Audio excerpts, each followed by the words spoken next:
In the years since its absence, Devil May Cry left a massive hole. Other games came and went, but nothing could fill the void left by it. No other game captured the delicate balance between over-the-top silly action and heartfelt sincerity. Cheer up, crew cut. You taking notes? Imagine my surprise when in comes crashing a new entry, and it looks just as good as before. The moment I saw Nero rev up his sword in that initial trailer, I screamed. With promises to build upon every aspect of the franchise, no matter how small, this is the game to satisfy the fans. It's a game its creators have wanted to make since Devil May Cry 4, and it's a game that would, apparently, make you cry. So did I? Maybe? So, the time has come, and so have I. I'm going to talk about the plot of Devil May Cry 5. We're going all in, because I'm a giant Devil May Cry nerd. I mean, I made an hour-long video about the series lore, so is anyone even surprised about that?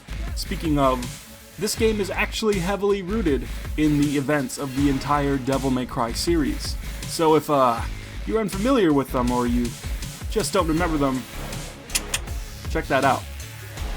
With no further delay, this party's getting crazy. Let's rock.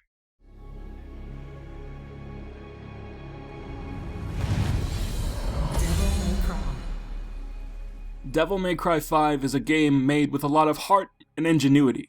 It plays around with the structure of the series. Typically, the games follow a standard A to B line of events. This is true even for that mind-bogglingly god-awful, beyond salvageable, extremely disgusting, morally repugnant, absolutely terrible reboot, so it's really refreshing that the next proper game in the real series starts in media res, and the game follows events non-linearly. It flashes us straight into the action with Nero coming to the rescue of Dante and crew as they try to defeat an extremely powerful demon that stole Nero's arm, Urizen. And this fight is the age-old proven setup where you face the big bad at the beginning of the game and lose against it. It's to set up the whole power progression, where when you beat it later you feel stronger and like you've really grown. Only Devil May Cry 5 is a game for badasses, so you can actually beat Urizen and end the game on the prologue. That's right, if you're good enough, you can beat the game before Chapter 1, and you can win against him every other time you fight him in the game and end it right there. Through a flashback, we see the events that rob Nero of his arm. A hooded figure comes into his home, rips his arm clean off, and then uses Yamato to open a portal and escape like it's fucking DMC Devil May Cry.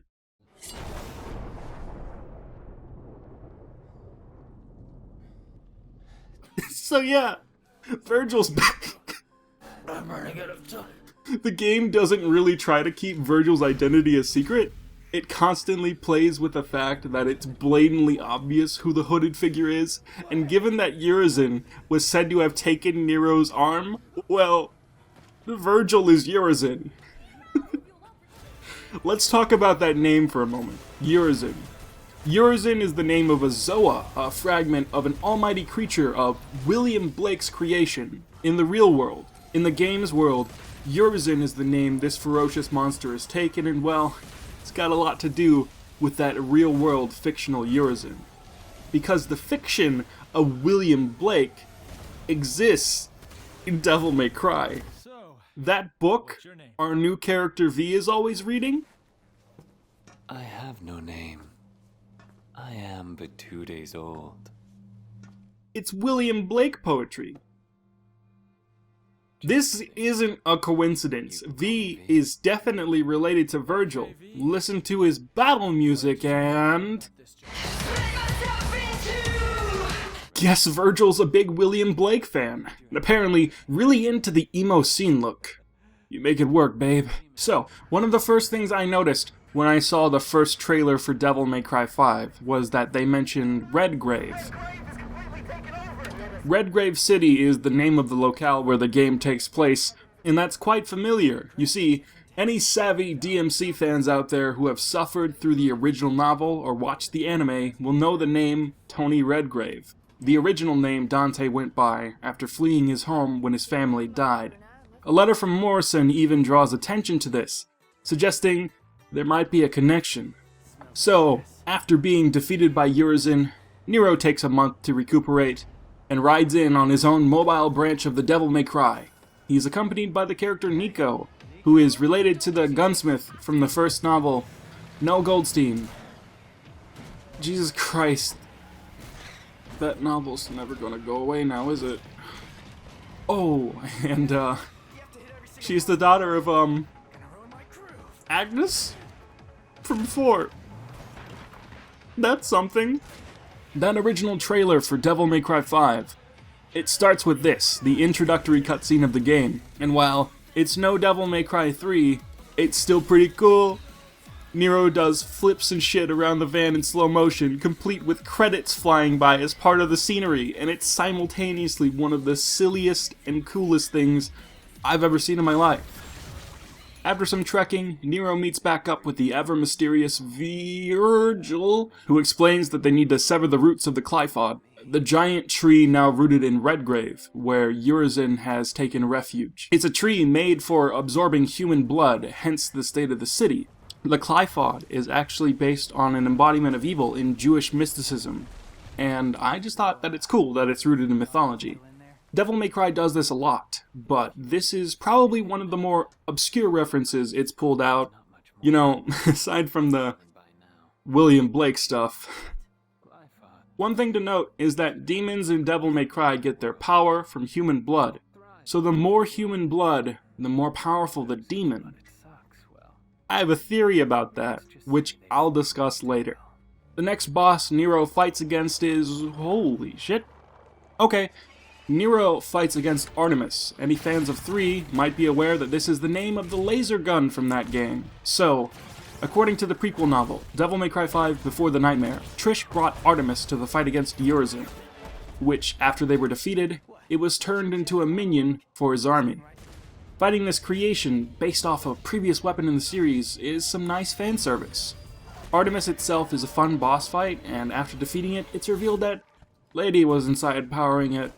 The game does this twice with its bosses, and both times, it's an excuse to have naked ladies on the screen. I get that demons need human blood for power, but was stripping Lady naked necessary? Oh god. Meanwhile, V is on the run from a giant creature, and he travels around the underground fighting its feet. Above ground, Nero charges at the creature, fights it head on. Okay, so this game is doing a thing. This is Gilgamesh, which you may remember was the name of Dante's gauntlets from Devil May Cry 4. I'm wondering if this boss and the previous Artemis one were perhaps fights that may have been scrapped from their respective games. If that's the case, and they're finally revisiting them here, that's really cool. I love seeing scrapped concepts rise to the surface. If you want to know the lore reason why this boss is here, Gilgamesh is the name of the metal encasing the demon. The devil arm from 4 was made of the same metal. This boss is simply a sentient Cliff Aude root surrounded by Gilgamesh. Okay? So later, V finds himself fighting with Garyon from Devil May Cry 3! It's being ridden by a demonic knight that looks kind of like Nello Angelo. Man, it's this kind of fan service that I absolutely love. The fight is a blast from the past. Super fun, so good. Oh god, this game is so good. Moving ahead, it's revealed that V used to live in Redgrave, which, given that he's Virgil, means this is where the Sparda twins lived before their mother died. So Dante, in deciding his new name, chose his last name to be the city where he lived, the equivalent of if he left New York and decided to call himself Tony New York. Are there any pizza parlors called, like, Tony's or something in Redgrave? If so, I bet that's where he got that first name from. Oh, yeah. And Dante's alive, So now we get to see the events of the game that took place before it began. Back up 1 month ago, Morrison arrives in Devil May Cry to give Dante a new job. His electricity and utilities are out, thus cementing Dante as a complete bum. V comes in as the proprietor of this job and says a powerful demon is about to resurrect. Dante asks its name, and this is the moment where the game pretty much lays all its cards out on the table. It's toying with the fact that the twist that Urizen is Virgil is so plainly obvious to anyone with any knowledge of Devil May Cry, and that the viewer probably already knows what's coming. V mouths the demon's name, the audio is muted, but you know what he said. Virgil. Thus, we see the events leading up to the beginning as they happen. Dante loses to Urizen, Nero comes in and loses, Dante gets back up, the rebellion is broken, and he and the sword Sparda are launched away, Urizen seeing no need for them. Urizen then takes Lady and Trish to be used as vessels for his army. When we return to the present, Dante is given the sword Sparda and goes back through the city where he once lived. He encounters the knight who V had fought earlier. He seems rather familiar with it, and it turns out that's because Trish was serving as the power source. You know, like Lady before. Only this one is even more dumb, because 1, Trish is a demon, and 2, Trish has magic demon clothes, and could have materialized her clothing at any time. As she does right after. It's just an excuse for naked ladies. One thing I like here is that there's a little tender moment between Dante and Trish. Dante plays it cool, but then shows genuine concern for his longtime friend. Whoa, looks like I took in a little too much. You okay? I've been better.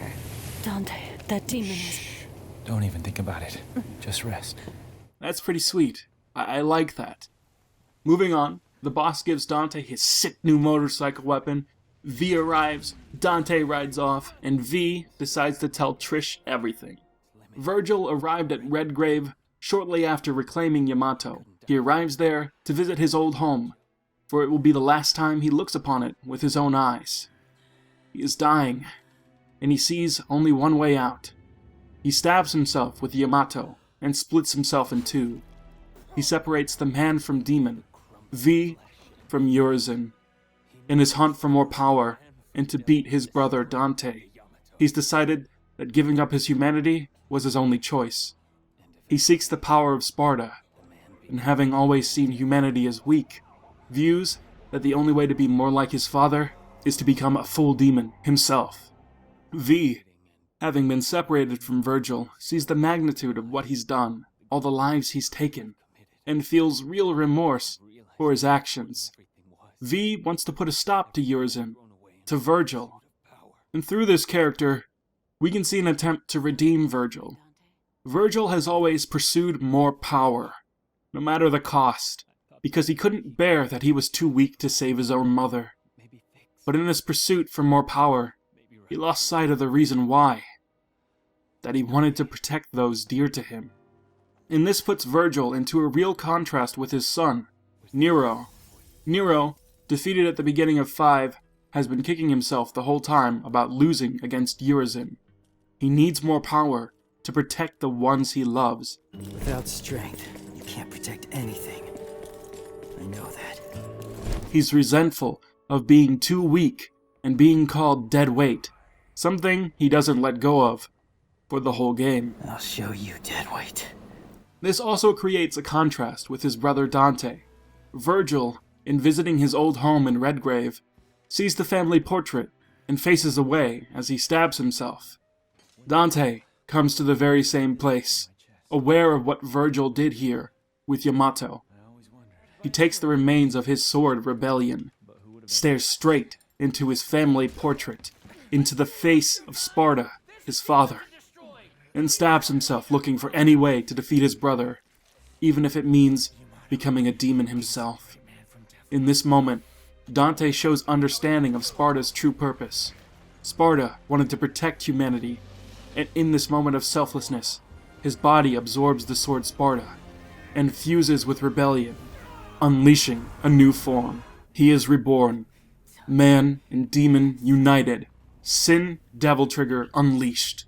Dante reaches his full potential, and with it, a new sword, now worthy of having his own.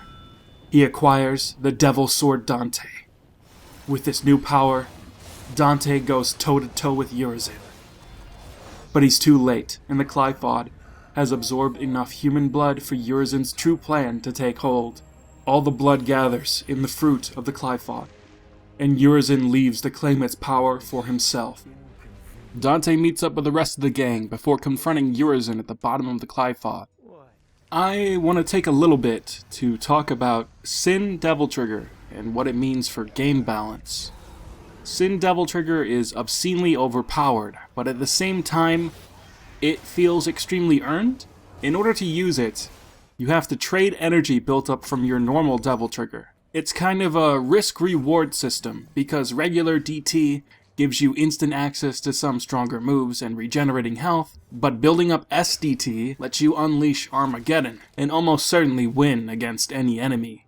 You have to be confident in your ability to survive and hold out long enough to build up a full meter to use SDT, and you have to be good enough to make it count, because it only lasts for a brief while. You can really let hubris get the best of you, which feels appropriate for Dante's character. I also like how Sin Devil Trigger is activated by Dante getting impaled with his own sword. Dante getting impaled with his own sword and shrugging it off has been a long-running joke among DMC fans, and now it's a goddamn mechanic in the game. Incredible. We have a trio of missions where you play as all three protagonists, but I want to highlight V's because his mission is where the usual boss gauntlet that takes place in all the Itsuno Devil May Cries is. Only it plays out differently here. V only fights against bosses that you've previously fought with other characters, which helps to make these encounters fresh and interesting. You're also stripped of all three of your familiars, so you have to pick and choose which one you acquire at which time. You can only acquire one per fight, making you consider new strategies through the game limiting your abilities. You could get Shadow first, so you have a dodge, or maybe go for Nightmare to have more power. Getting Griffin first is probably not a good idea, but it might just be bad. After overcoming the odds and avoiding certain death, V reunites with Nero. He is dying, and he begs Nero to take him to Urizen, and as he is carried away, we see him smirk, revealing that he has some ulterior motives for his last request. Dante, having overtaken the two, finds himself at the bottom of the Cliff Aude. The only thing standing in his way from stopping Virgil is Cerberus. And this, right here, once again, is pretty cool. Dante started his journey with a fight with Cerberus back in Devil May Cry 3, so it's only fitting that at the end of his, he faces off against it again. Only, this isn't just any Cerberus, it's the king of the Cerberus tribe, who possesses power over electricity and fire, as well as ice. So naturally, after Dante easily beats him, he gains a new powered-up version of his old trusty Cerberus weapon, with the power over all three elements. He shatters the ground with it, opening a gateway to the bottom of the Cliff Aude, where Virgil awaits. At the end of the world lies the place where everything began. The house where Dante and Virgil grew up, and where their mother died. The moment when Virgil started his pursuit for more power. Here, he finds it. Virgil takes the fruit off the Cliff Aude and devours it. That last shred of humanity that you still had, you just lost it. Having gained the immense power he sought all these years, he finally unleashes his true demonic strength in battle against Dante. But yet, he still fails. For Dante and their father Sparda know, true power comes not from the pursuit of it, but from the want to protect something. As he lay dying, Nero and V arrive. V asks Dante to deliver the final blow. as he stands over what remains of his other half. V strikes Urizen. He accepts his other half, and they join together. This was V's plan, to become one with Virgil again. The dimension around them shatters, and they find themselves back in the bottom of the Cliff Aude. And yet, Virgil cannot overcome his need to beat his brother. He has a short fight with Dante, their familial feud never ending. But Dante is weak from the previous battles, so Virgil refuses to fight him now, tells him to recover, and then come meet him at the top of the Cliff Aude. On his way out, Virgil thanks Nero, showing that V, his human half, is still in there, that there's still some humanity left in him, and that it's strong enough to take control and show some compassion. Thank you, Nero. Nero wants to go after him, and he and Dante have another argument. Dante reveals a truth he's been keeping from Nero all along. You don't get it. Let me guess. I'm dead weight? Well, you can That's shove not it it, up. Nero. What is it then? He's your father! The real reason Dante has wanted Nero to stay behind the whole time is because he doesn't want Nero to kill his own father. He's seen what that does to someone, what killing your own family can do to a person. Dante thought he killed his brother twice. Lady killed her father, and it's not a fate he wants his nephew to go through. So he goes alone, making his way up the Cliff Aude. At the top, we see Virgil, undergoing a moment of introspection. He's finally realized why he started his quest for power. And this doesn't undo the fact that Virgil has probably killed thousands of people, but it does make him a more sympathetic villain, and makes him a deeper character. And oh man, Mission 18. Whoa. Most of the fan service up to this point has been heavily focused on Devil May Cry 3 and 4. But Mission 18 has a full-blown homage to Devil May Cry 1. Dante comes face to face with V's familiars. They are Virgil's nightmares, creatures that have been building up in his mind when he was Nello Angelo. You, as Dante, have to go through and fight all three familiars. Griffin, Shadow, and Nightmare, all bosses from Devil May Cry 1. They fight just like them, except for Nightmare, thankfully. And they even have remixes of the battle themes from 1. The amount of love put into these recreations is incredible. With how long you've spent with them as your own companions, seeing them use the moves you've been using all game against you is awesome. And the heartfelt goodbye given to them as they die feels earned. Godspeed, Dante. You'll need it. Rest in peace, little chicken. It's been a bash.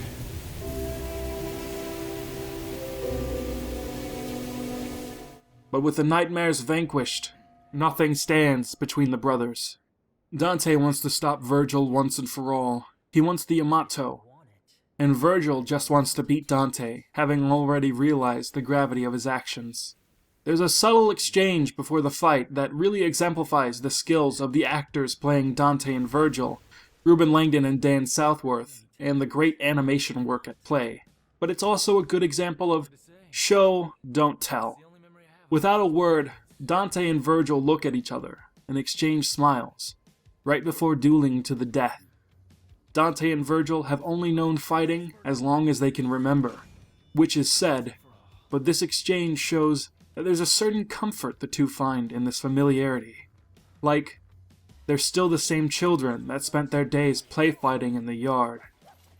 Dante and Virgil's fight in Devil May Cry 5 is climactic, exciting, but it feels a bit pointless and unwarranted. It doesn't have the same build-up that DMC 3 did. Maybe because Virgil's pretty much resigned himself at this point. Maybe because Virgil, as V, has been very likable up to this point. But I think there may be a deeper reason behind that. At this point, Dante and Virgil have no real reason to fight. Virgil just wants to win, to prove he's stronger than Dante. And Dante wants to stop Virgil. But at this point, he feels there's no reasoning with his brother at all. There's no hope left in him. Dante has probably given up any semblance of a happy life at this point, and he just wants this over with. The pointless fighting needs to end. And the only way these two brothers can see it ending is by one killing the other. But a demonic figure comes between them. It's Nero. Nero has awakened to his full demonic power. Nero has acquired the strength he needed through sheer will, through his strong desire to protect those that he loves. He's awakened to Sparda's will, the will to love and protect, and with it, has become more powerful than either brother, for love is far stronger a desire than any petty revenge. The Sparda brothers' bickering is infuriating to him, because he sees no reason for family to fight. This belief is affirmed by just how juvenile the two act. Dante refuses to let Nero help, and Virgil literally acts like an 8-year-old. If I beat Nero, then by default, I beat you. Agreed, Dante? Nero is the only voice of reason here, and well, he's tired of being called dead weight. He's tired of these grown-ass men acting like children. He's had enough. Oh god, this final battle is incredible.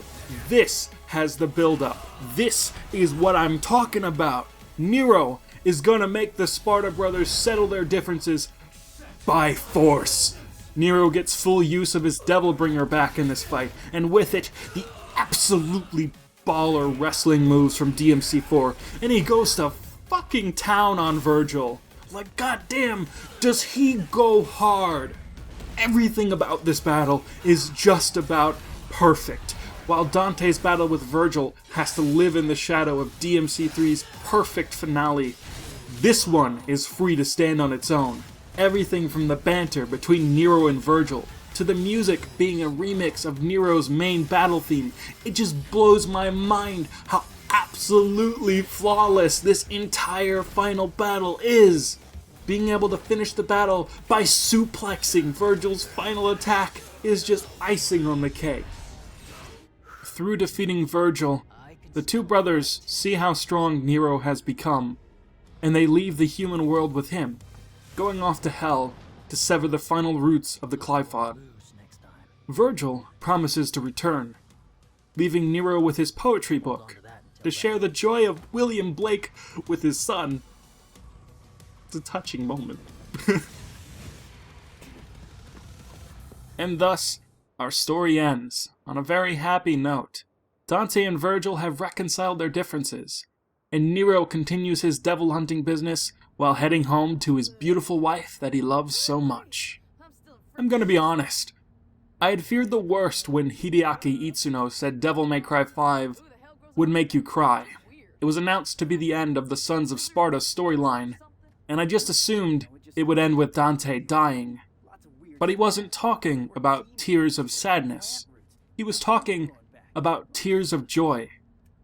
I cried because of Devil May Cry 5, because it gave the characters I love the happy ending they deserve. Dante has the happy life with his brother that he's been wishing for all these years.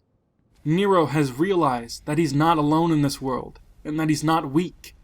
Sure, he may be separated from his uncle and his father, but he has hope that they will return. About to get super nerdy on y'all, I'm gonna drop that thing about human blood and demons that I teased earlier.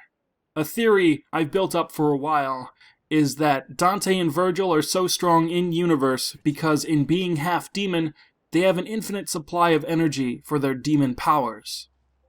But Nero is the son of Virgil, a half-demon and a human woman. So using hopefully not flawed logic, he's 75% human, and he would have even more potential to grow stronger. Given he's possibly the strongest character in the Devil May Cry universe already, I really want to see where he can go after this. Dante and Virgil have unlocked their Sin Devil triggers by fully combining human and demon. Nero will eventually have to, as well. I'm fully ready for a game with just Nero. I also like the ways that this game subtly dunks on DMC Devil May Cry. Nero's a bit of a punk. He's got a foul mouth, so he drops some curses over the course of the game, including the F-bomb, but they save Nero's "fuck you" for a point that it feels fully earned. I don't know if I'm just reading into that moment too much, but given that one of the most controversial bits of bad writing from the reboot was two characters just saying "fuck you" at each other, showing those posers how to properly integrate that into a climactic moment would be something I'd set out to do if I held a grudge. And I know Hideaki Itsuno says there's no bad blood because of DMC, but well, someone on the team had to have been holding a grudge, because during the fight with Virgil, Dante drops, Think you can beat me? Not in a million years. which I know is a common saying, but given the infamous cutscene in the reboot that used that same saying, it seems too much of a coincidence.